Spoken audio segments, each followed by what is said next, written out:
which is, and we're recording. And there's indoor and outdoor. Mind you, for all these different licenses, there's different ways to access them, and we'll get into that in a minute. So that's growing flower and raw flower, and that is one type of license. And then there's manufacturing. So if you're a brand, you would be either buying biomass from a cultivation or facility or farm, and either packaging it, which needs to go to a manufacturing facility or a distribution partner. In California specifically, we're just speaking as California, with California being our main case study, you can co-pack at a distribution center. But if you're doing anything other than just packaging the flower or putting them into pre-rolls, you would need to go to either a type 6 or type 7 license. From there, from the distribution site, you can test the product to make sure that it doesn't have any harsh chemicals in it.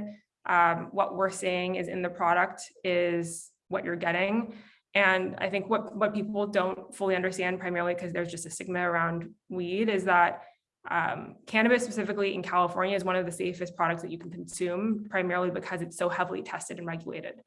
So testing, not only you're going to figure out what's in the product that you're going to eventually sell, but these testing facilities also can test soil for these licenses, can test anything that happens to interact with a cannabis product in general. And then you go to delivery. So to deliver your product to an end user or a consumer, like a cannabis company or a delivery company like Ease, Hybrid, or I'm thinking like a Muse, those are different types of licenses, and they have different abilities as a specific delivery license. And then you get to a retailer. And so retailers obviously can only sell their products, and they have to like claim what they're intaking and then what they're selling and what they're potentially even destroying if it doesn't actually get sold. Another license is a consumption lounge. That's something that's a little bit more rare. We have them in West Hollywood here. And yeah, that's pretty much the gist of this whole slide. Something to take into consideration is if you're thinking about getting and working for a cannabis company and getting into the industry, you may want to think about your trajectory and your big why as to, why you're getting into this. And if you're looking for something where, you're trying to hone in a specific skill set and you want a little bit of stability, working for an MSO or a larger corporation, like a MSO is called a multi-state operation, is a little bit less volatile and a little bit more risk averse, just because you have a bigger company behind you that you're working for. The other option is potentially working for a smaller entity or business or a startup. The benefit of that is that there's a flatter org chart, so you get to work with the management team a little bit closely, but obviously it comes with its own risks. So yeah, that's, pretty much the overarching idea of the California supply chain. Also, one other thing to keep in mind is that to actually get access to a license, there are medical licenses and social equity licenses. The idea behind a social equity license is that people who have been impacted by the war on drugs not only get first advantage or first access to these licenses and a first mover's advantage, but it also gives them ownership. In an ideal world, obviously there are imperfect social equity programs, but that is a way that a lot of cities are basically turning licenses online. And so, for example, in LA, there was the phase 3 round 1 licenses, and those first 100 to 200 people who got those social equity licenses had first access to open up their retail locations. And then everything after that will be open to the public. But that's kind of a bit of insight on like how these licenses are being doled out.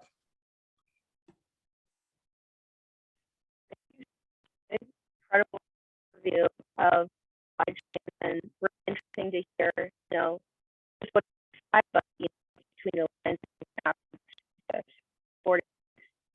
all these different supply chains. So yeah, to one, but also Really quickly, is anybody else having trouble hearing Hannah? Having a hard time, Hannah. Yes. We're gonna And hop. maybe the earphone, the headphones, Hannah.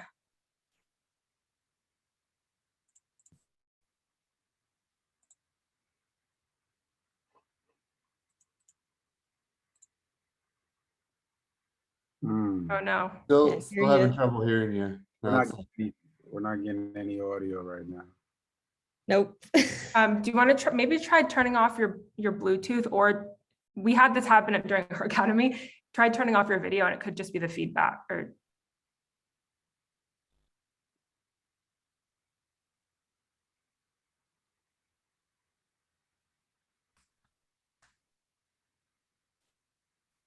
Sorry for technical difficulties, everyone. Do we want to just jump into cultivation and licensing while Hannah? Hey, can you guys hear me now? yeah, She's back. she's Perfect. back. Perfect. Awesome. Sorry about that, everybody. No worries. So yeah, not sure how much you heard, but thank you, Hilary, for that incredible rundown of the supply chain, and including everything between the lines as well, not just what we could see on the slide, but sort of before and after, and all the different licensing and industries that are supporting these different steps of the supply chain. And so we'll now jump right into the first step, which would be cultivation, but also licensing, because as Hilary mentioned, to be an operator in any part of the cannabis supply chain, you have to have a license that's granted by the state, but I'm actually not even totally sure about that. So Hilary, if you could give, By the municipality, and then you have to apply for a state license too. So okay. So it's a city and a state process, which, wow, lots of legal and governmental loopholes to jump through. So yeah, could you give us like a abbreviated process of what it looks like to apply for a license, and then I guess specifically in a cultivation type of facility? Is this to me or to Sage? To you, Hilary. Okay, yeah. So for California, it's a pain in the butt. So for certain cities, you need to have a location already set, and which is kind of it. If you think about it, it takes a lot of money to lock down a location in the first place, and then you have to sit on it until you actually get your license approved. So that's the backwards aspect of the social equity program, specifically in California and specifically LA. But for cultivation, you do need to have an address. You need to probably test your soil. To actually get the license in hand, you probably need a consultant or an attorney to help you write the license or the application. And really, you just kind of need to be on top of your P's and Q's on the process of submitting an application, following up and making sure that you're compliant along the way. It's kind of the same process. It's a little bit more difficult, but I mean, when you think about when you applied for college, that you kind of had to keep in mind all the different types of applications and your different answers, and making sure that you were keeping in mind what the prompts were. You need to do the same with these city and municipality ordinances. And so you need money and a few skill sets and some support of people who've done it before. And it's not that hard, it's just laborious. And that's a lie, it's really hard, but it's just laborious. Thank you so much. And yeah, I mean, I guess Sage, if you have any specifics to add to that, can tie it up in manufacturing extraction, unless pressing thoughts at the moment. Yeah, it's just you really just need to have your ducks in a row, have your cash available. It's a costly endeavor, and you're for sure going to have some hiccups along the way, which having capital available definitely smooths those bumps in the road. But yeah, and you definitely need to have people who've done it before help you if you're looking to do this. So if I may add, there's 3 different types of cultivation that are noted here. Each of them have their own different processes. So, very quick example, if you're doing outdoor, you're going to have to reach out to environmental agencies to get a clearance. Make sure you are not harming any local wildlife, for example. So if you're close to a lake, you have to go check with your local water board. So like, besides getting your license, you have to get a lot more things cleared out and approved. So cultivation is a very challenging, but can also be very rewarding at the end of it. But the 3 different subsets of cultivation have their own requirements, and one may be easier than the other. But if we're hyper-focused on California, you have these different options as opposed to a state where you can't do any outdoor cultivation. So just something to keep in mind if you are a prospective licensee or wanting to work with a cultivator, is that there's different requirements for each different type of cultivation. That's a good point, Maha. And I mean, something that one of our mentors from our academy mentioned, Marie Montmarquet, was saying, if you have some like special wild frog that happens to be endangered, you're completely screwed and you cannot grow cannabis on your facility. So those are things like, in terms of speaking with your wildlife board, I don't even know the name of that entity, but it is difficult to get the okay from these other overarching bodies. Thank you all. That was super insightful and crazy to hear. You have to sort of get environmental licenses too, but of course we don't want cannabis to be an additional sort of strain on the sustainability of our current way of life. So important stuff. And I guess we'll jump right into, lastly, just some of the jobs that you can find in cultivation and licensing. I guess we have this slide about stages of cannabis cultivation. I don't know, Hilary or Sage, if you wanted to run through this. I feel like this is up your alley. Yeah, I mean, so like when you grow a plant, right? Most people are growing from clones. We have germination here, but that's like when you're looking for like good strains. So like a clone is literally, you cut a branch off of, like, you see the plants right there. Those are actually flowered, but like you have what's called a mother plant. And that's a genetic that you decided was like really awesome. And you keep it in a vegetative state, which means it's not flowering, it's not creating those buds that we all love. And what you do is you essentially just cut that branch off, and then you plant it in some sort of rooting situation. Everybody has a different flavor of like what they like to do. And then once that's rooted, right? So you have your clone house. And then after that plant's rooted, then you would switch it into a vegetative state, which when you veg out cannabis plants, normally it's like a 4-week cycle. Everybody has like their own thing. Growers are very similar to like chefs. They like to like be very specific, and they have their own mix and ideas of like how it works. But generally it's about 4 weeks. And like what you're doing is you're trying to grow size into the plant. And you're in a different environment than you would be in flowering. So after those 4 weeks, you go into flower, and flowers, when you change the lighting cycle, you change your nutrients, and then you get into the flowering stage, and that's where you start to see bud structure start to produce on the plant, and it's starting to like shoot out buds. And then there's all this manicuring that you do throughout that process. And the flowering stage of cannabis, depending on the strains, sativas generally like run longer, indicas are generally run a little bit shorter, but like each strain is like so like bred into each other that like generally it'll be like an 8-week process, but some strains run longer. They can go up to 12 weeks if you're like a very committed grower to your strain. But then at the end of that growth cycle, you have harvest, and harvest is a big thing because harvesting cannabis is not an easy task. It takes quite a bit of work. And what you're doing when you're harvesting is you basically are cutting down all the plants, and then you have whatever drying method that you want to use. A lot of people will hang dry whole plants, so you'll just see these big like sheets of just like fresh cannabis just get hoisted up in a really tall room. And that drying process is also like something that a lot of people have a lot of opinions on. The cannabis industry is pretty opinionated. Um, and um,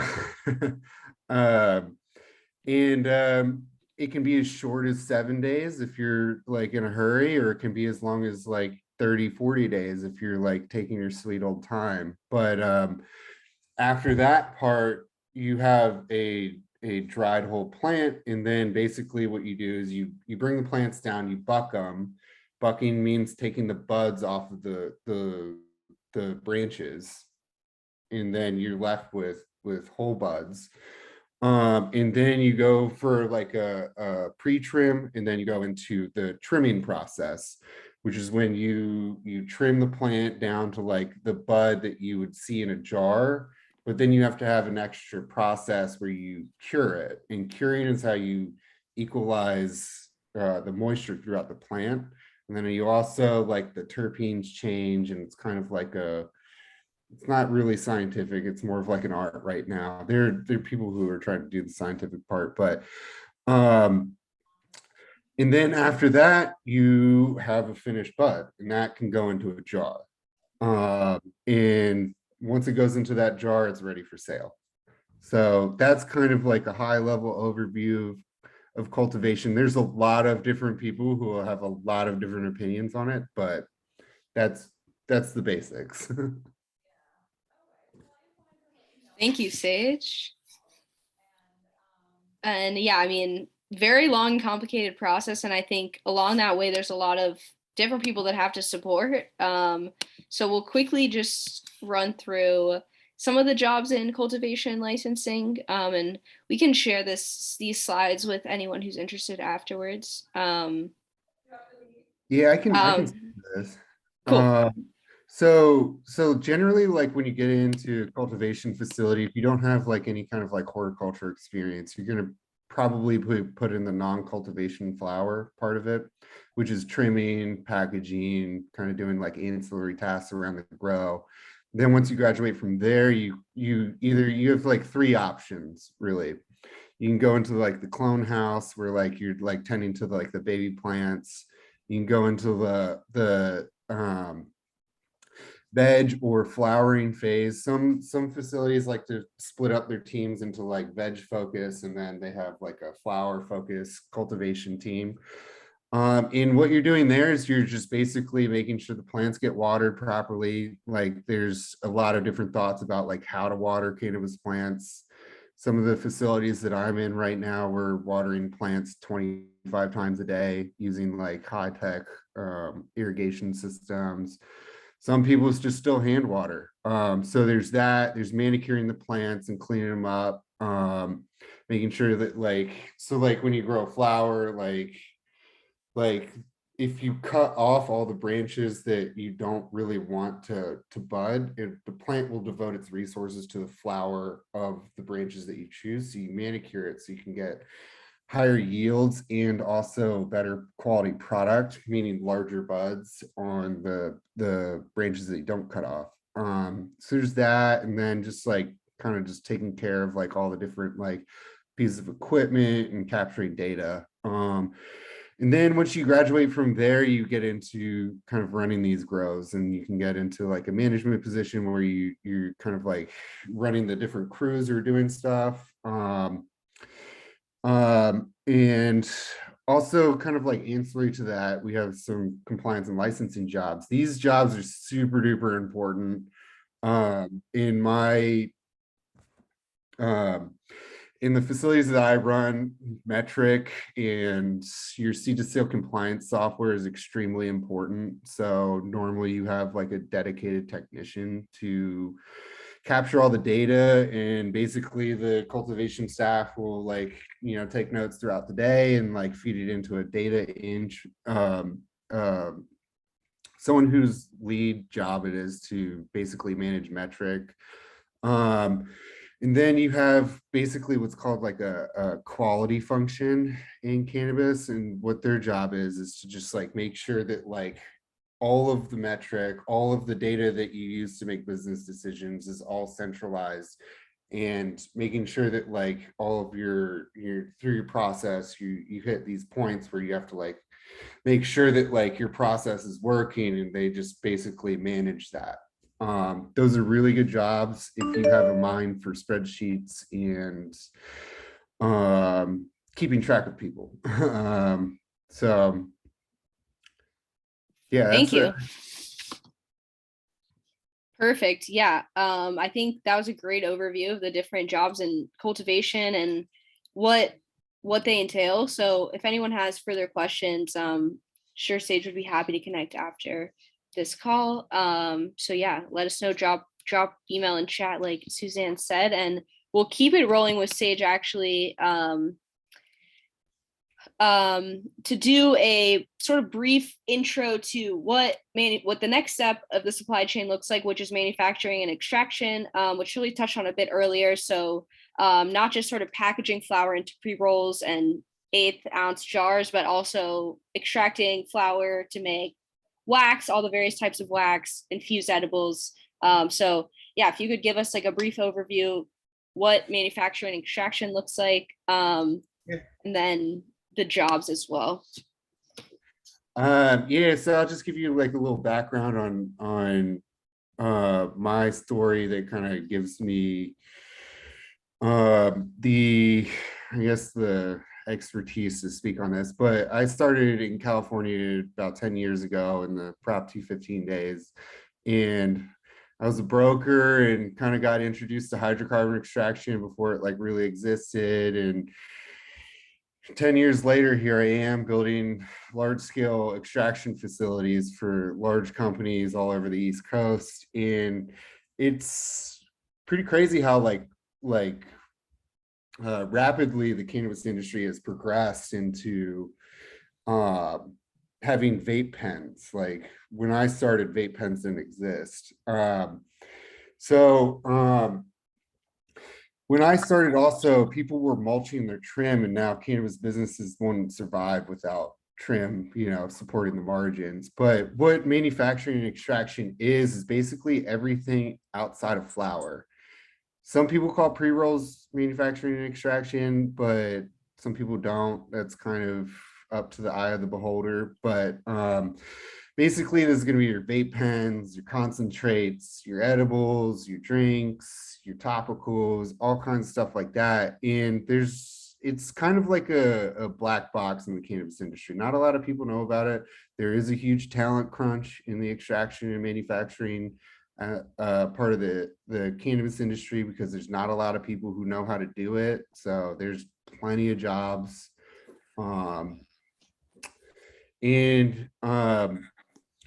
So just to kind of speak to the workflow that like the manufacturing and extraction is like you have your primary extraction. So if like you've ever heard like butane extraction, you've ever heard of like CO2 or rosin, that's going to be your primary extraction. And that gives you what's called a bulk extract. That's what I call it, at least. And that bulk extract is just raw. I call it raw extract. It has to be post-processed into something. And so like when you look at your vape pens, most vape pens are made out of distillate. And that would be the second stage, which would be post-processing. So especially out in California back in like 5 years ago, like shatter was the thing out there. It might have been a little longer. People don't make shatter anymore, but shatter used to be the thing, and that's post-processing. You basically take that raw extract and you put it into what's called a vacuum oven, which is basically like your oven that you have in home, except you can basically pull a vacuum on it. So it pulls all of the extra butane out of it. I refer to post-processing as the Brita filter because it's really similar to like your Brita filtered water thing, because it basically like you take your tap water and you put it through the Brita filter, and then it becomes a lot more drinkable at the end of it. And then like once you get to that step, You have a finished product that can either be sold or it can be formulated into something. And formulation is basically a recipe, but it requires a bit more calculation. So like if you've seen like, for instance, like live rosin gummies out in the wild, live rosin gummies are part of a formulation. You take live rosin, you dose it to the level that you need to, you put it into the gummy mixture, and then you set your gummies, and then you go through the manufacturing process. Which brings me to the next step, is like manufacturing is the tail end of extraction. So yeah. So manufacturing is basically putting like a finished product into a vape cart and then putting it into its final packaging. Or it could be, you know, putting it into an edibles process to make chocolates, for instance. So that's pretty much like the end of manufacturing. And there's different jobs throughout this process. Like each one of these different steps in the workflow, there's like specialized jobs, and like you can specialize in that one single thing, and it like really like you can take it and run with it. And then jobs in manufacturing and extraction, you know, you can be in management and leadership, which can be, you know, anything from a lab manager all the way up to a VP, vice president. They're really well paying, and there's not a lot of people out there who do them. So in some of the projects that I'm involved with right now, I have to use like 4 and 5 recruiting firms just to find some of these people. I also work as a consultant as well. I have plenty of projects going on all over the East Coast because it's going kind of crazy right now. And those also pay well. So you can kind of go 2 ways. You can be your own like lone wolf, or you can go work for like a big MSO. And then for like entry level to like mid-level jobs, they generally pay pretty well out of the gate. And that's going to be your edibles technicians, your lab associates, your lab technicians, and they'll generally start at like a decent entry level rate wage for, you know, the type of work that you're doing. And then you can progress extremely fast if you have like the ability to like take on new things and own processes.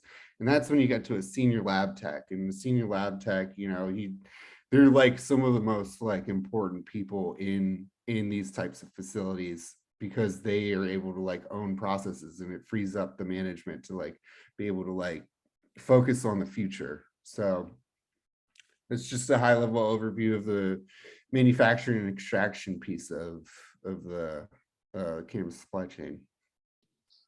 Thank you so much, Sage. So much awesome information about the jobs and what it looks like to take flower and make it into sort of other types of smokable products or infused products. And now we will pass it over to Hilary one more time, now that we've learned about sort of cultivation and extraction, so how cannabis products are made. We're now going to talk about how those get to places that they're going to be sold. Sorry, I didn't realize I was doing this slide, but I can wing it. Example of an org chart for a processing thing. So yeah. Sorry. Yeah, I think this is just more specifically some of the jobs in manufacturing and extraction, but we're gonna zoom right past it, so cool. No worries. Sounds good. Yeah. So take it away, Hilary. Thank you. Yeah. So distribution in California is it. By the way, all these licenses and what they can do, it's different for every municipality. And I know I mentioned that before, but I just want to asterisk that again. Distribution in California, you're getting products from point A to point B, but you also can co-pack at a distribution facility. And so it's one of the licenses that you can do a little bit more with and have different streams and multiple streams of revenue, because you can co-pack flower, roll joints and pack them. And you can also technically work with tech companies as a last mile partner. And I'll get into that. So if you were a brand, you would go to a distribution company and you'd try to figure out how much they would charge you to deliver your product, and make sure that they were not only collecting the cash that they need to at the right time, but they're also inputting all the data of what they're delivering, and they're putting it in metric. And so a few like examples of companies like this in California, Herbal is a full service delivery distribution company. They will deliver your product, and they also have a sales company or sales partners that will get your products in their stores and follow up. That's a little bit more. That can be anything from like 15 to 20% of your sales. And then there are companies like Winn or Cannabis. Those are considered last mile delivery or distribution partners. And they're basically just delivering your product, getting it from point A to point B. You need to have your own sales company or sales partners and salespeople that are going into these retail locations and selling your product into them and keeping them on shelves.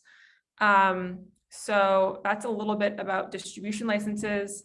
We can get into the types of jobs that are there next. So, and the reason why I know this, by the way, is I used to be an advisor for a distro company that was a partner to Ease. And so background on these jobs is you can be a part of a corporate team, which is sales, account manager, general ops manager, which means you're just kind of like overseeing different parts of what's going on within the business and making sure that everything is running smoothly. Other aspects are accounting, B2B marketing. A lot of these licenses and businesses do need some type of their own sales and support and marketing teams. They also do need legal support, and they need to make sure that their books are clean. So if you're in finance and setting finance, those are a few opportunities as well. And then on the driving and more like entry level jobs, there's distribution driver specialists. Those are folks that can either track routes. You can also be a delivery driver yourself as well. Something to asterisk there is obviously these are cash handling businesses for the most part. And there are safety considerations to keep in mind, because some of these businesses do get robbed, and technically you're supposed to be unarmed. Other jobs that are not on here, and we can follow up with salaries, are inventory managers, and then security, which I mentioned, and route optimization specialists. So route optimization specialists are more on the corporate side.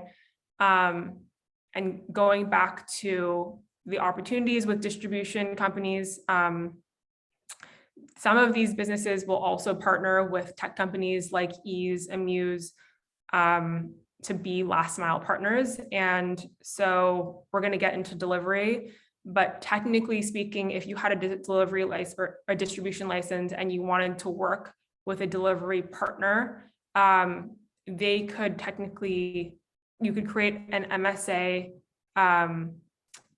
which is a master service agreement. That name needs to change, but basically they can use your license to make deliveries on your behalf if they don't have one. So yeah, that's kind of an overview of what a distribution license does. Thank you so much, Hilary, and great segue into delivery that Maha is about to discuss. So the last consumer-facing part of the supply chain is retail delivery, and in California we have consumption lounges too. So I will let Maha take it away. Thank you, Hannah. Yeah, this is indeed the last stage of the supply chain. So retail refers to dispensary, specifically an adult use or recreational use dispensary that is tied with the name or with the term retail. But if it's a medical dispensary, it's not entirely retail. We'll be getting into the different business models pretty soon, but retail is my favorite sector of cannabis. My first job was in the dispensary setting. I was a bud tender. That was my first ever job exactly 10 years ago. So don't want to age myself here, but being a bud tender was probably the best catalyst for me to explore other sectors and finally come to the retail sector as my home now. So this is a very popular spot for most entry-level folks to apply into. It's a great sector. I might be biased, but I definitely love it because it includes the consumption lounge aspect, which is probably the newest sector that cannabis has adopted. So what exactly is a lounge? A consumption lounge is an establishment, a licensed and legal establishment that you can purchase and consume your cannabis at. So that will segue into the next slide. Thank you, Hannah. What is cannabis retail? So to understand what lounges and delivery and all that good stuff is, what exactly is cannabis retail or a retailer in the cannabis space? So retail is a type of business that most of us are familiar with from a consumer perspective because we shop in retail stores often. You got Forever 21, you even got Ralph's, the grocery store. These are all retailers. So we all probably have an idea of what retail is, but let's think how we can actually define the term. So retail refers to the sale of relatively small quantities of products to the final consumer or the end consumer for their own personal use. So retail businesses acquire the products they sell from wholesalers or distributors. So who in many cases acquire the products directly from the producer or perhaps another distributor or wholesaler. So in any case, retailers almost always sell the products they get from their distributors at a higher price than the price they paid for them. This is known as a markup, which is the main source of profits in a retail business. A retail business does not necessarily need to have a physical storefront, though that is a very common business model. A retail business can also make some or all of their sales online, though they typically do need a physical location to operate from and store the merchandise they sell.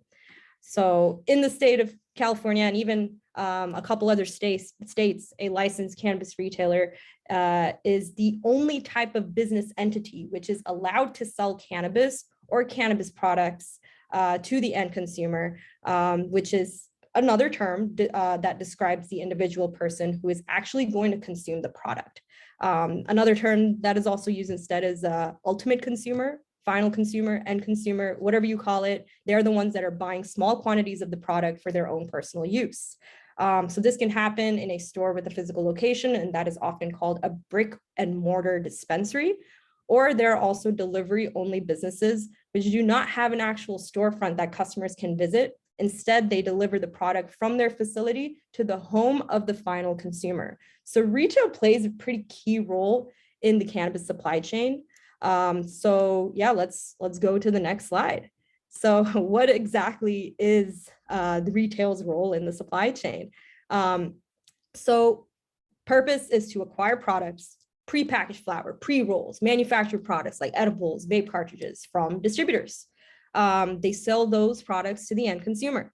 Retail stores are the key link between the rest of the cannabis supply chain and the final consumers of cannabis products, who can also be considered part of the supply chain. In many cases, the retail store is the only direct contact the consumer ever has with the cannabis supply chain. This position makes retailers a sort of ambassador for the cannabis industry when you really think about it. In some cases, a single bad experience with the retail store can have a negative impact on the customer's perception on the entire industry when you really think about it. So retailers are also highly influential with customers. There are many consumers who place a lot of trust in the recommendations of their favorite bud tenders. Bud tenders are another term for the specialized sales associate at cannabis dispensaries. So if you're a grower, if you're a manufacturer, you really want bud tenders to promote your product. So bud tenders hold quite a lot of power when you really think about it. So at the end of the day, you know, the retailer is essentially in charge of shaping the trends, setting the trends that ultimately influences the customer. So it's a market indicator, influencer, trendsetter. So that's the very unique aspect of being on the retail side. You're talking to the customer. So yeah, next slide, Hannah. So there's a couple different business models for a dispensary or a retailer, but I've included this more in a broad sense for dispensary business models because there are medical only dispensaries in certain states, specifically states that only have medical only and have not legalized adult use yet. And there are also some states where you have a cap or a restriction for having X amount of adult use dispensaries and X amount of medical dispensaries. One state, as an example, is Massachusetts. You cannot exceed a certain amount of adult use dispensaries, and if you do, the rest have to be medical. So there's six models we can look into right now. We've got the storefront retail and or medical. So this is your brick and mortar dispensary that you can visit, go to, and check out.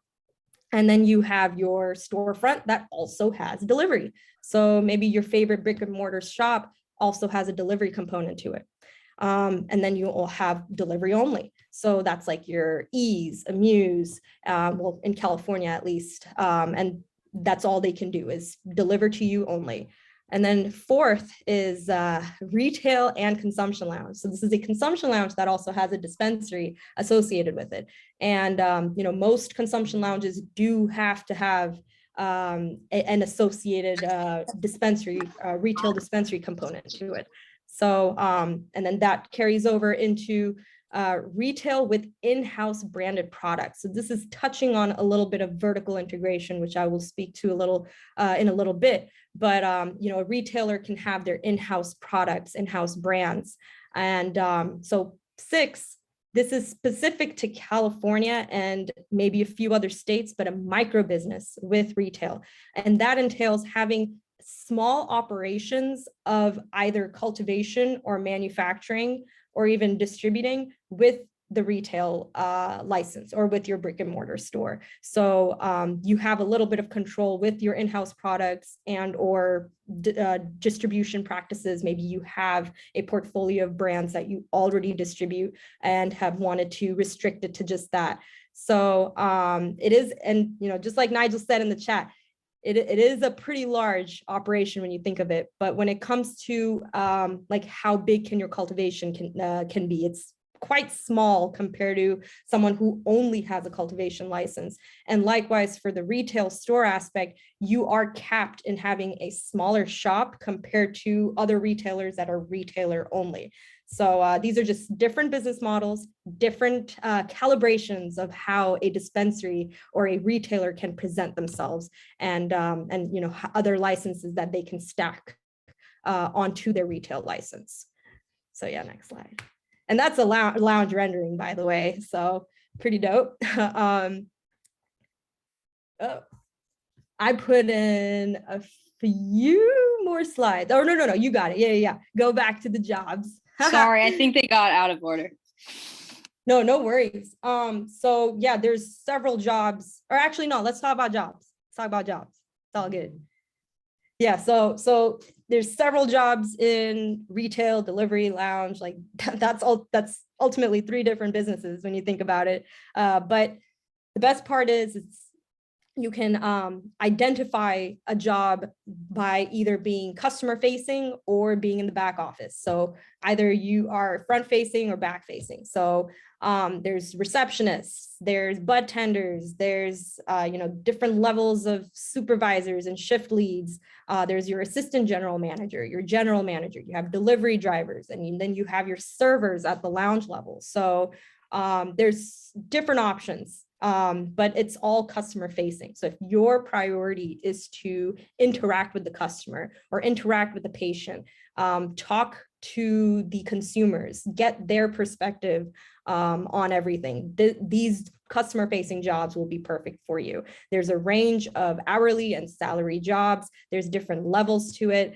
These are just specific to the actual retail operations. There are several other roles that make a shop run. That could be like marketing, that could be, there could be other aspects of operations like corporate operations. So there's a lot of levels to different responsibilities within a retail shop. So your back office, you have your inventory manager, inventory assistant, need to know metric for that because you're doing a lot of product intake. You know, when a distributor drops off all these products, this big massive shipment at your shop, you gotta put it in your system some way, and you have to. So for metric, you have to track and trace what you just got. So, and you also have to assign it a SKU number. So if you know what a SKU is, it's usually the identifying number that you see on a barcode. So besides having a metric ID, you also have to assign a SKU or a barcode for your own shop. So there's a lot of work that goes in the back office, but this is all very pertinent to operations. There's several different opportunities. But that's pertinent to inventory management and specializing in inventory tracking. But I will say one of the most, I guess, coveted jobs as of lately are the buyers or the procurement managers. It does take a lot of work because you have to do a lot of negotiations, you have to do a lot of budgeting, but it is what the name entails. You're buying cannabis products for your shop from the distributor or from specific brands, and then you link with a distributor that will bring that brand to you. But yeah, there's a lot of work that goes into the buying process, but you get to choose what you're putting on the menu. So that's honestly one of the cooler jobs at the shop too, but you don't get to face the consumer. That's the only drawback. So you're assuming what the consumer wants, but this is where team effort, comes into play. You have to ask your bud tenders, your GM, your AGM, like what products are doing well? What does our client base want? Like what does our customer base want? What product categories are stronger than others? So there's a lot of work that goes into buying and procuring, but you're creating the menu. And then finally, there's a lot of different aspects to logistics, specializing in logistics as it relates to delivery. So Hilary mentioned this earlier. You got to keep track of your fleet of cars. If you're doing any delivery, got to make sure your logistics are on point. So there's several jobs on the retail side, but these are just a few that are worth noting. So next slide. So vertical integration, all of us have mentioned this phrase or term at some point tonight. So vertical integration, as the name suggests, is one company that controls different parts of the supply chain.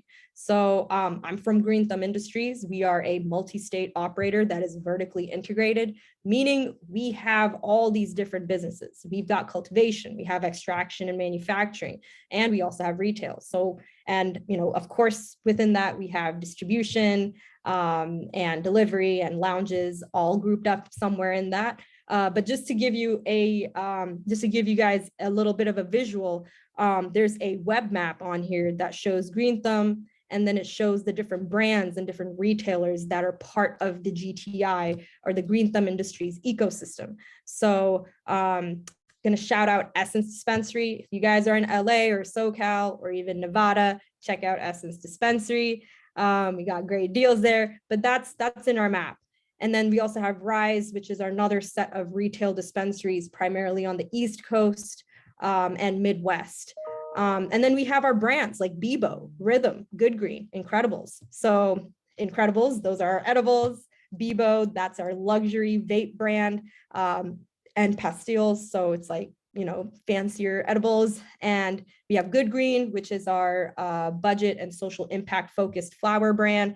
And then Rhythm, our flower, vape, and concentrate brand. These brands are not in California yet. We are in 14 other states, but our retail, we are in 15 states. So although we are not vertically integrated in California, we are vertically integrated in all the other 14 states that we are in. So once again, vertical integration grows your own cannabis, manufactures and produces our own cannabis products, and then we sell them in our own stores. That doesn't mean we are only exclusively selling our own products. is just, and we just have like a section of our own products. Think of Kirkland, think of, Kroger brand or Ralph brand at the grocery store. So when you go to Costco, you see Kirkland brand. That's exactly how it is from a retailer's perspective. You're selling your own brands, but you also have other brands as well. So, being in a vertically integrated company does have its benefits. You do get exposure to different aspects of the supply chain, and you get to work on cross-functioning projects. So I am the director of retail strategy, but I get to work on some branding strategy, which is very different from retail, but it is all interconnected. If you want to have, if you want to make good sales at your shop, you need to have good brands at your shop. And if you want to have good brands at your shop, you need to have some good quality control and high standards for your production and cultivation, et cetera. So yeah, that's a little bit about retail, consumption lounges, and delivery. So consumption lounges do exist in California, Nevada, Illinois, and New York. There are a couple others, and Colorado. So these states have a process for starting up a consumption lounge in a legal licensed pathway, but most of these licensing windows have closed. So whoever got it in at the time, that's kind of it for now. But I anticipate more states to adopt consumption lounge ordinances, even specific cities. So as Hilary said, there's a lot of municipal specific processes to go through. So the city of LA doesn't have a lounge, but the city of West Hollywood does. So something to come soon for the city of LA, something to anticipate. But yeah, that's a little bit about all three. Thank you so much, Maha. Hopefully my audio is okay with the headphones back on, by the way, but incredible, very comprehensive overview of retail, delivery, and lounges. And I know that if anyone has further questions or wants more clarification, Maha would be happy to connect after the call, can shoot that over to you guys. So again, let us know. And we have one more section left. Apologies for running over, especially to the East Coast people. Sorry about that, everybody. But we'll all give it over to Richard right now to do technology and software as a service, which touches all parts of the supply chain. So will be related to everything we've learned from our incredible panelists so far. And give it to you, Richard. Yeah, thank you, Hannah, and thank you, everyone, for sharing all your knowledge. So I'm going to be talking about the technology space in the cannabis industry. And as Hannah mentioned, for every part of the cannabis supply chain that we've talked about or explored so far, there will be a SaaS or software as a service provider. I think another thing that's important to note is most of these companies are going to be either ancillary, meaning that they support a part of the supply chain, and majority of them will also be non-plant touching. So something to think about. I think it might have been Hilary who talked about what your intent is in finding these opportunities as well too. So that's just something to preface as we dive into the tech space. Next slide, Hannah, please. So on this side, we can just see some jobs at a cannabis SaaS company. The positions listed here are mostly just general. Because the supply chain is so specific, there might be more specialized positions to reflect the services that specific SaaS provider provides. And also the salaries here are based on different regions of the country as well too. So again, we just want to give you general information as you think about these opportunities in these different parts of the supply chain.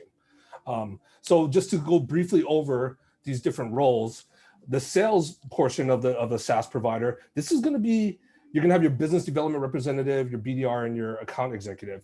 The BDR AE combo, they're going to be the first point of contact with the customer or the operator. I work for a company, Backbone, and we're a cannabis supply chain software provider. So our main customers are manufacturers and operators. We do work in every part of the supply chain, but our wheelhouse is definitely the middle part of the supply chain, and everything that Sage talked about, creating products, right? So the BDR AE combo, they're going to be building relationships with potential customers, right?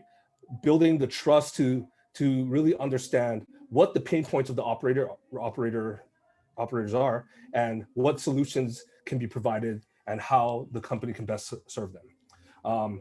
After that, we're going to look at professional services, and the professional services team usually specialize in implementing the product. So for Backbone, our team consists of solutions architects. And what the solutions architects do is they work side by side with the operator. They see sort of what the instances that can be built out. So if we have time, I'm going to jump in, but for Backbone, we customize each process for the operator. So the solutions architect is going to understand each process in creating a product. For instance, if there is a gummy process, right? How does that process look like in our software? Understanding the different machines, the different steps. That's what the solutions architect is going to be doing. They're going to be working on the back end of the product to really build out this instance. After that, you're going to have your customer success team. The customer success team is going to be working with the customer to ensure that they're successful, right? Ensure that they continue to use the product. Our customer success team is amazing, and once we sort of pass on from the professional services team, they are the team that has the most contact with the customers afterwards. Then we have product. The product team works on developing features, creating the roadmap for the technology, and how that product will be developed. So a lot of these different roles that we're describing, there's a lot of feedback loops and a lot of data that is being shared amongst the different teams, because ultimately we want to create a solution that is best for the manufacturer and the operator. And then lastly, we have engineering, and these are going to be your coders who are actually working on creating the actual product. So again, yeah, these are some opportunities, but again, you're going to have admin as well too. In here, you're going to have HR. I work on the social impact side. So fortunate that my company and my leadership team is committed to serving the community. So we have that position as well too. So again, I think if you're exploring these types of companies, see what opportunities they have available. And if there's a specific part of the supply chain that you're interested in, there's going to be specific tech companies. And I think on the next slide, if we look at it, yeah, this is sort of like the ecosystem.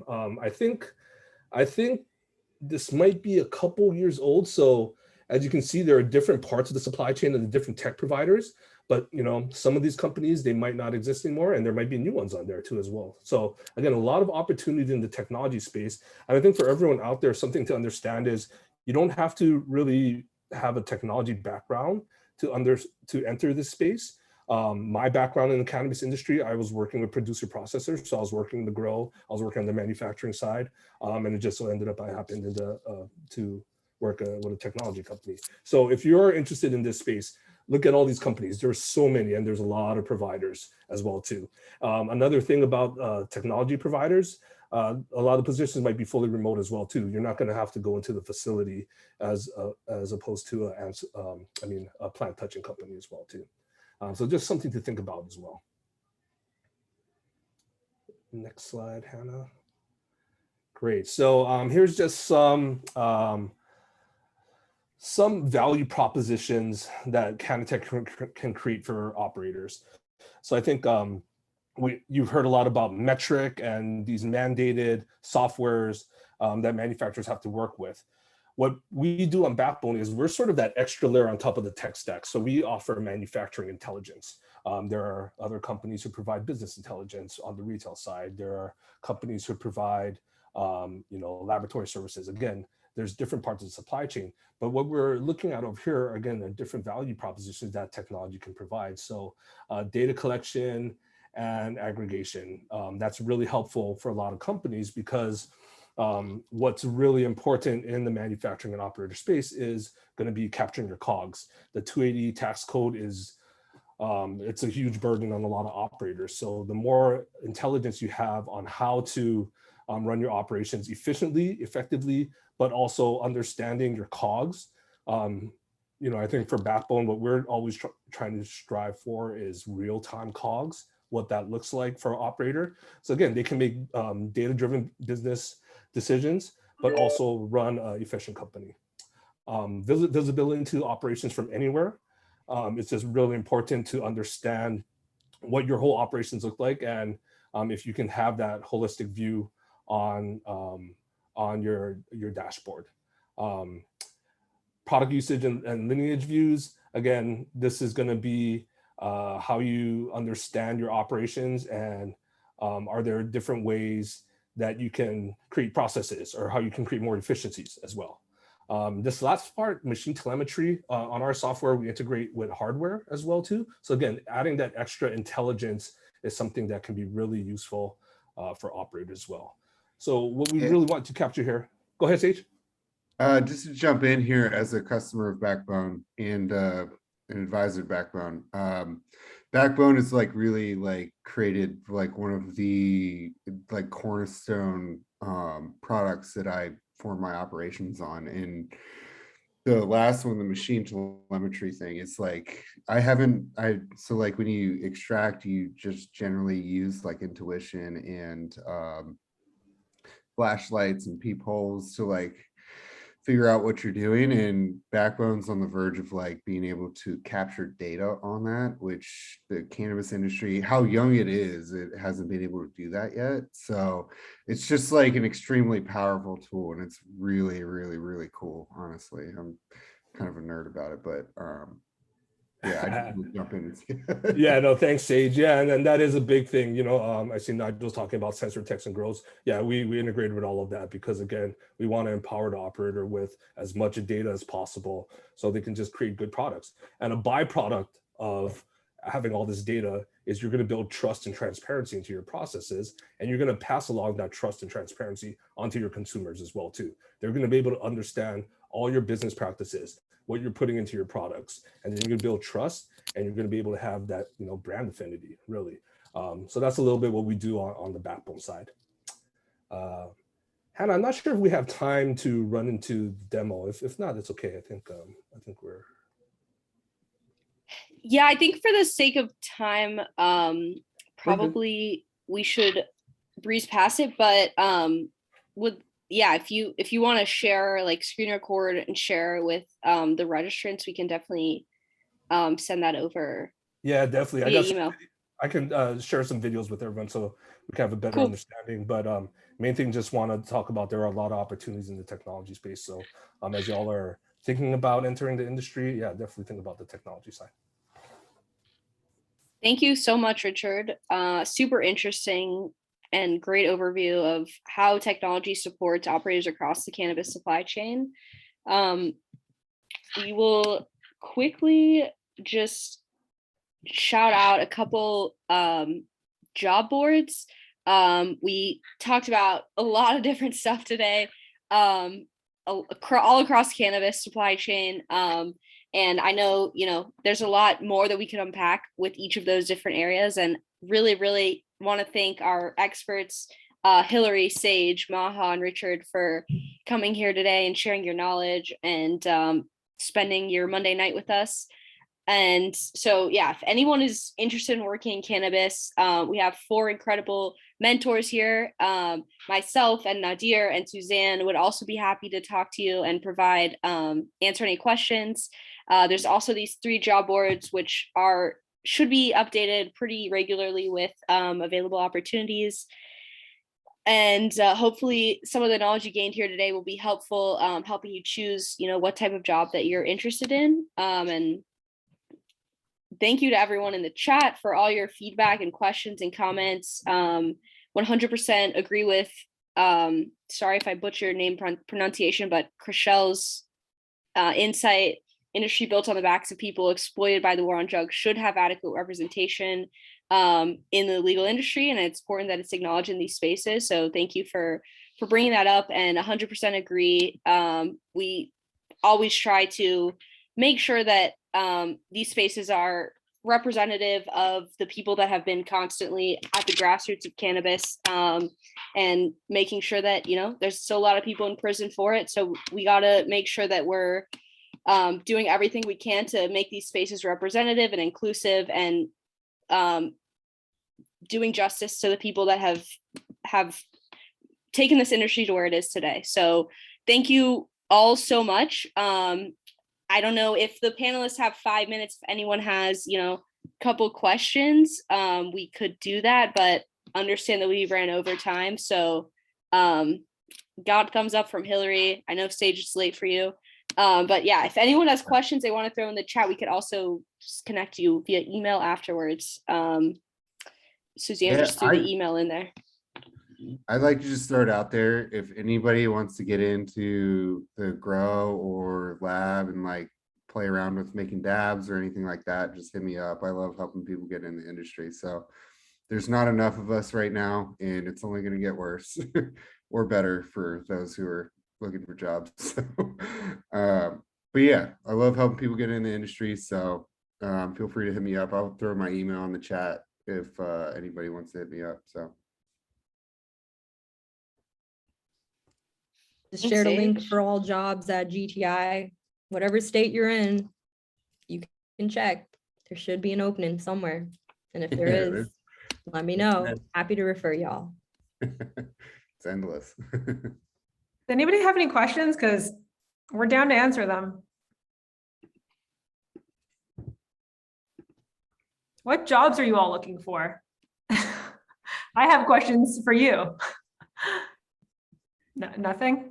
Or what sector? That's a good the question. Supply chain has interested you most after tonight, after this presentation? Everyone is shy. Okay. Too much Zoom Hi there. fatigue these days. Oh, Yeah, I get it. Hello. hello. Hey. Hi. Yeah, my name is Chrissy, and I currently work in tech distribution and education, and have a passion for cannabis. And so would love to hear guidance on how can I insert myself into that industry versus what I'm doing now, because like you said, it's logistics.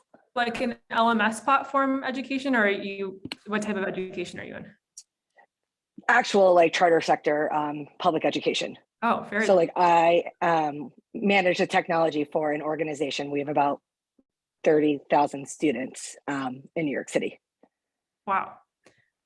I mean, I could potentially take this. I feel like this is something that we're working on, but that there can't be enough of them. I think there needs to be more workforce development programs and platforms within cannabis for one of the reasons that Kershal had mentioned, that we need more diversity in cannabis. And so if you are interested, I think that there's a lot of opportunities with the intersection of two, of like potentially LMS platforms as an educational mode, and working with cities and municipalities for workforce development programs. Awesome, thank you. No problem. Are you transitioning into cannabis right now? And have there been any platforms that you've been looking into or companies that you've been looking into? Not really, just currently learning. Okay. And just kind of interested to see what I could potentially do and just kind of gaining my knowledge going from there, but absolutely interested. So. And are you interested in working with like a company or a city, municipality? Actually open. I haven't really just explored what opportunities are out there. And I think that's kind of what I'm learning about right now. That's kind of part of like why I'm not in it, just still kind of exploring. Yeah, I would like take some time to just like think about like maybe like digest this like presentation a little bit, and then like pick a few different avenues to take based on like what you saw here, and maybe like focus in on it. And if you like need any help, I'm always, you can hit me up. I'll try to help out wherever I can.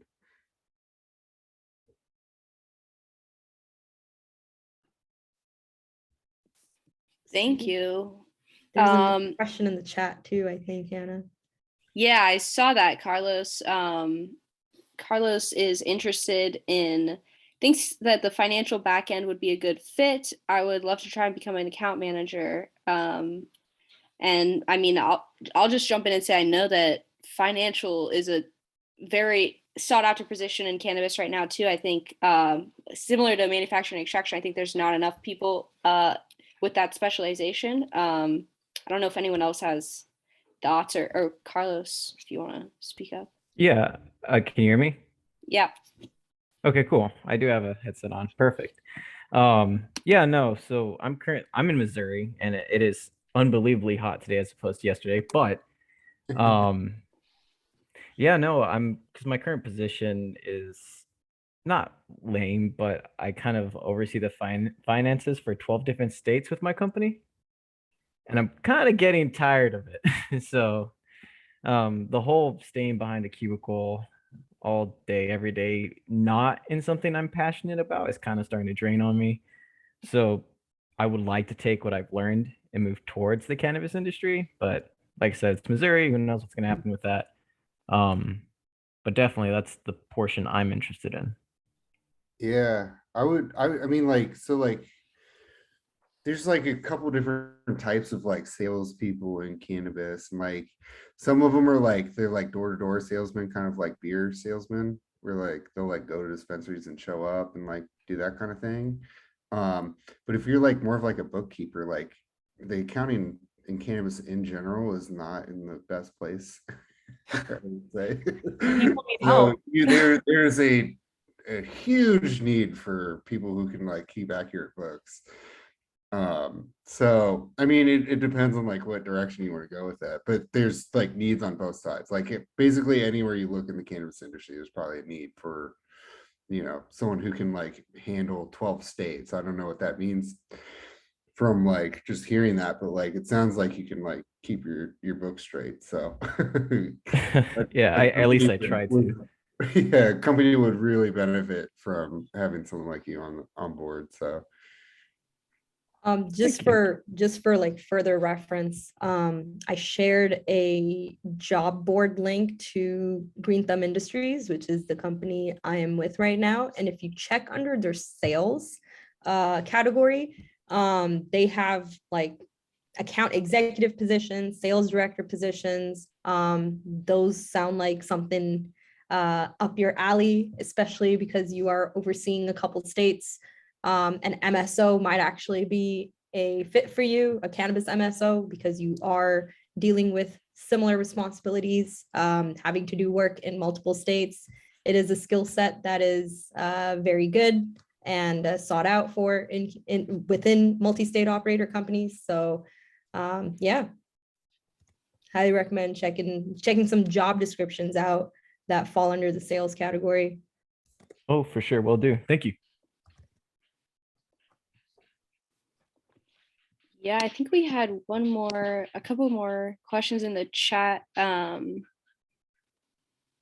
From Treasure, what's the best way to get in the product creation side, have a competitive advantage over companies now? What products do you think the industry is lacking? yeah, I can speak to this one. I do a lot of product strategy for MSOs and like on the consultant side of my world. And like I put in the chat, there's not a lack of product diversity in cannabis because people have figured out how to put cannabis in virtually every single thing that exists on the planet right now. But cannabis really lacks focused product development. Like there's like product is like probably the most complicated thing on earth, but like if you can like start to like hone in on like what people actually want and like why they want it and like how it fits together and like how brands fit together and stuff like that, then you kind of get into like real like product management, which like is this thing that exists in tech, but like it doesn't really exist in cannabis, and it really should. But because people just kind of like I call it throwing darts at the board. People, cannabis companies just like throw darts at the board until like something sticks. Where you can like really like take the time to like really get into it. But if like you want to get into that, like I said in the chat, like getting into like the manufacturing side and understanding like how these products are built from like the granular level, and or getting in from the marketing side, because like generally product is like a kind of an intersection of manufacturing and product. So that would be my 2 cents on how that works. But I think we're going to see over the next, 2 to 5 years that cannabis companies are going to start having product departments that are solely focused on building products for, different types of people and different brands that like intersect with like the right people. And like, like then you get into like,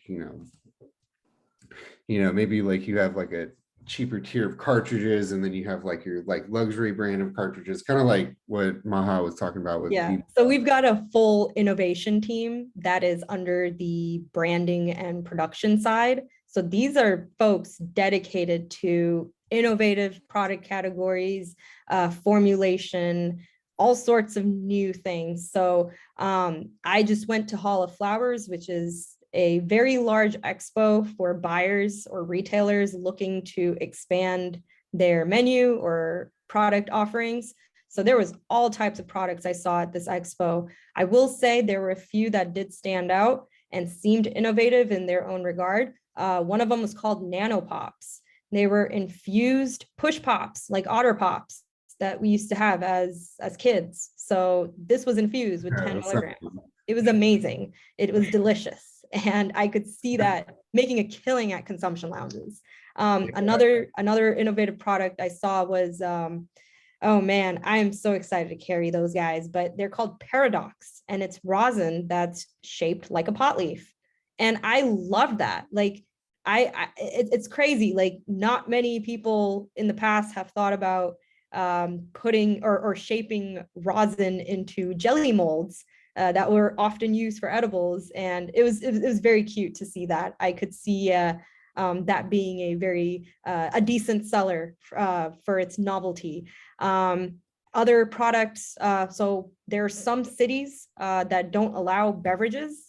I have no idea why. It's just the city making that restriction, but there's some cities that don't allow beverages. So some companies are creating powdered drinks, so they can avoid, or I don't want to call it a loophole, but they can avoid actually having a beverage product, but still maintain a drink powder product and still be in the beverage category. So I did see a lot of drinks at Hall of Flowers. A lot of different brands are now making drinks, but the end all be all, I guess, for me as someone, as a retailer, as someone who is buying our products and making sure we're not, getting anything that isn't going to sell well, is, oh gosh, I just had it in my head. But I would say is nano, there you go. Nano emulsified edibles, because they're fast reacting. It doesn't take 90 minutes to 2 hours to hit you.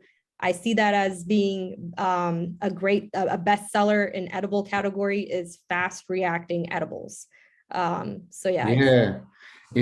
Also to piggyback off that is like using like actual extracts that have like terpenes and like a full flower profile. So the edible high isn't as boring as distillate. But yeah, I mean, just to speak to that last question is like, this kind of like goes into like cannabis being a young industry, like the data quality out there for like people like myself who like make product decisions across like brands and stuff every day, like it's not good. It's really hard to like figure out what exactly people want. And because cannabis crosses so many different like sectors of just like general people, it's like, it's just something that it'll grow as the industry matures. But like getting into like understanding products in cannabis, and like if you can get a good grip on it, is like I think it's an excellent career path for like anybody who is just like looking to get into the industry with like a North Star. But there's just like so many like functions that are in like normal industry that just don't exist in cannabis yet. Product development is one of them. And like GTI, like what Maha was saying, like GTI is one of the biggest companies in cannabis, and like they have that team. And like I've been a part of like other MSOs who you call like larger players in the industry, no thought to product. So Well, usually just falls on someone like myself who's like also running the manufacturing departments. So. Nigel asked a very good question. What would be the prerequisites to be on an innovation team? So as far as GTI's innovation team, so we have a lot of product developers, formulators, and marketers. So it's a team effort. You have someone that specializes in, like competitive landscapes, target audiences, marketing, and then you have your actual formulators and producers that are specializing in R&D and in that realm. So it's a team effort. You have your, I like to say, like your wet lab people and then your administrative people. So the administrative people would be your marketing, your wet lab people would be your formulators and producers working in the extraction lab, trying things out, making mistakes or making discoveries. Yeah, I mean, product's such an interesting category because it combines like you have to have like knowledge of how things are made in order to like make a decision of like a product, because you can't like just decide that like some Chemistry, food science, super duper expensive thing is like the way forward when you just don't know that it's that expensive. So it's like you have to like assimilate a bunch of different perspectives on how stuff works, and it's like it's not really like a hard science as much as it is like a kind of like a art and a craft. But yeah, you can come at it from any perspective, but if you have a good like pulse on like what people like and like you understand like why people like weed, then you'll get there eventually. So that's what I'd say, is just like, like just keep your finger on the pulse.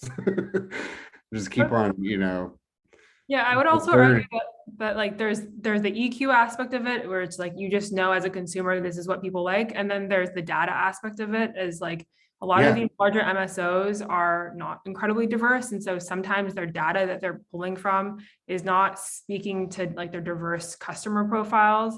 And so until there's like a menu that like a social equity menu or a BIPOC menu, you don't really know if people are willing to pay a premium for these smaller brands that are a little bit more curated.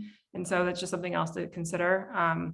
And like we saw that with ease, like in their 2022 data, they realized that people were willing to pay $5 additional for a social equity branded product versus anything else, which was surprising to like ease because it was a lot of dudes. But I literally deal with this all the time. I'm sure Maha deals with it too at GTI. It's just like, I mean, like when you get to like the tip top of these big companies, like it's generally like it's all the same people, private equity people who like, I mean, they're focused on the dollar, but like when you get into it, it's like cannabis is like, I credit my understanding of products and cannabis to like just being a part of it for like way too long. But yeah, it's just like something that like as like the industry grows, like we'll like see that like there's more perspectives brought in, and like it'll like eventually kind of like I don't know where I was going with that, but now it's just like we're just talking amongst friends now. So but yeah, if you're looking for a data analyst position, I mean,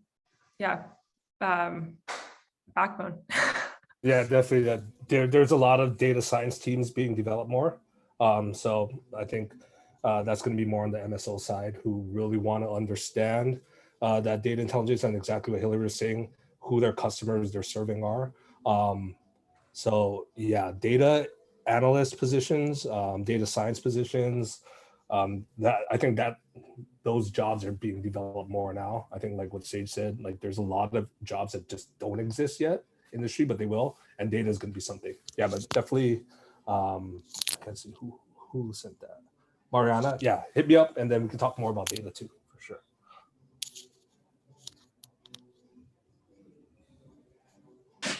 Awesome. Well, thank you everyone so much for sticking around, answering questions and asking questions.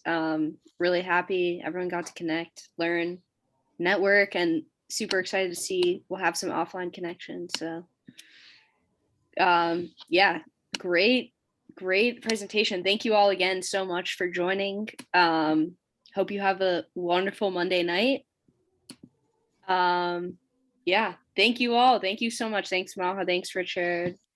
Thanks, Sage. Thanks, Hillary. Bye. Thank you, so Hannah. much. Nice to Thanks, see Smart you. Team. Thanks, Thanks, everyone. Maha. Thanks, Hillary. Cannaclub. Bye. And Cannaclub.